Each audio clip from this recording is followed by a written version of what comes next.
Imagine o cuidado que tinha Santa Marta e as santas mulheres quando acompanhavam Nosso Senhor na vida pública dele em cuidar das vestimentas de Nosso Senhor Jesus Cristo.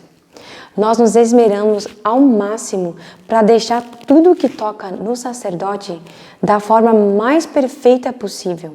Ah, calma aí, Ana Paula, mas as pessoas vão achar que isso é exagerado, hein? Exagero, irmã? Como Nosso Senhor Jesus Cristo. E o sacerdote o que é? É o outro Cristo na terra. Ele está revestido da dignidade divina de Nosso Senhor Jesus Cristo. É um outro Cristo na terra. Já pensou que na nossa casa nós recebemos sacerdotes que nos assistem para nos dar os sacramentos, para celebrar missas, para fazer Deus descer à terra? Nossa. Isso é muito especial, isso é uma graça, isso é uma bênção divina. Então hoje nós vamos contar para vocês um pouquinho o que significa a dignidade sacerdotal. Se você nos seguiu no Instagram e esteve conversando conosco ontem lá, você certamente ficou encantado com o papel do seu anjo da guarda, com o poder do seu anjo da guarda. Agora, se você não está sentado, senta, porque isso é muito forte. Muito forte. Sabia que um sacerdote é superior do que os próprios anjos? E eles cedem lugar para um sacerdote. Teve uma vez, São Francisco de Sales, ele tinha ordenado um clérigo e de repente ele está vendo o clérigo andando e ia passar por uma porta. Ele diz, e o clérigo fez sinal. E São Francisco de Sales ficou olhando. Mas fez sinal para quem? Para São Francisco? Para uma pessoa invisível. E São Francisco de Sales ficou olhando. E aí São Francisco de Sales, depois o sacerdote passou e foi atrás e falou, o que aconteceu? Aí o sacerdote, recém-ordenado, ficou um pouco sem jeito e contou para São Francisco de Sales. Antes de eu ser ordenado, eu sempre via meu anjo da guarda, ele andava à minha direita e quando tinha uma porta para passar, ele passava na minha frente. Claro, né? É princípio de educação, o mais importante primeiro.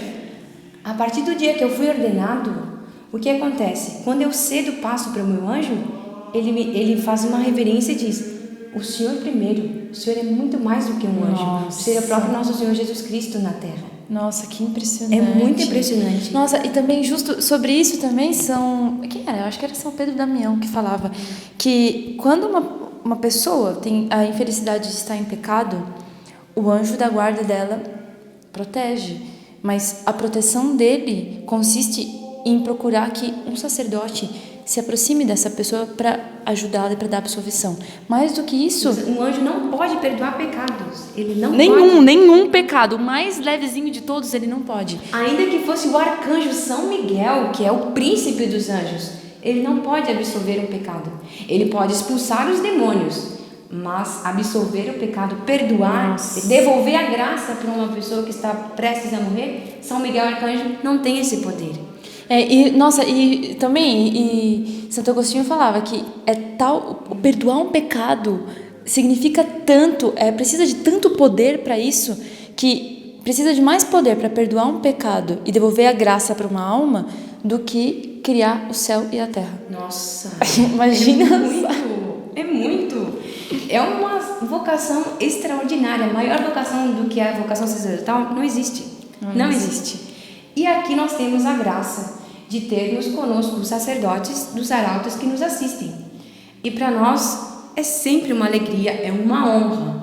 Nossa, cada vez que eles vêm nos visitar, são recebidos assim, com extremos de veneração, de respeito. Pelo menos nós tentamos, né? Fazer o melhor. máximo, O melhor que nós podemos dar, nós tentamos dar para eles, né? Então, quando eles chegam para celebrar uma missa, se eles vêm na parte da manhã, então é tudo um preparativo para o café da manhã do sacerdote, porque é como se nosso Senhor Jesus Cristo tivesse vindo aqui e viesse tomar café conosco, viesse se servir do café aí na nossa casa. Então, nós tentamos fazer o melhor para eles, porque primeiro eles nos dão o pão do céu e depois... O que a gente vai dar, assim, como gratidão por isso? Meu Deus do céu! Nossa, não tem. Ainda que nós fizéssemos um super pão, o melhor dos pães, nem sei. Imagina, vai ser mais. Nem que a gente conseguisse o pão, o evangelho de hoje, a multiplicação. Nem que a gente conseguisse um pão desses, que foi multiplicado por nosso Jesus Cristo, pra gente dar para um sacerdote. Não seria, porque não seria Eucaristia. Não é o pão do céu. Bom, isso é apenas para que vocês que estão nos acompanhando, junto conosco, admiremos e veneremos os sacerdotes. E não só isso, nós, enquanto religiosas, temos essa obrigação, mas você também, que nos assiste enquanto fiel católico, também tem essa obrigação de rezar pelos sacerdotes, de rezar pelas vocações sacerdotais, mas rezar pela santidade e pela fidelidade dos sacerdotes, porque a fidelidade e a santidade dos sacerdotes é a santidade da própria igreja.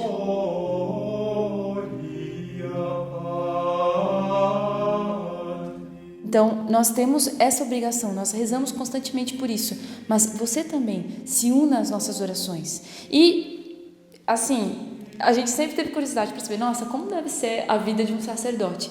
Isso a gente não pode contar, é um segredo porque que nós não sabemos, é um segredo, nós também queremos saber.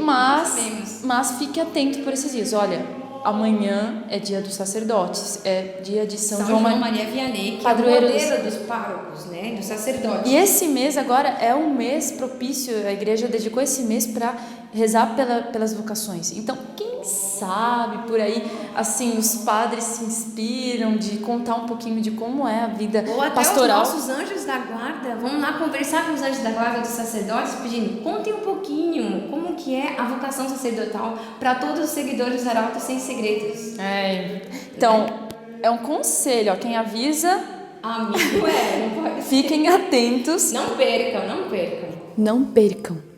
Live sobre o segredo dos padres arautos, amanhã às 18h30 na TV Arautos. E não esqueça de deixar o like para esse vídeo e continuem nos seguindo. Salve Maria!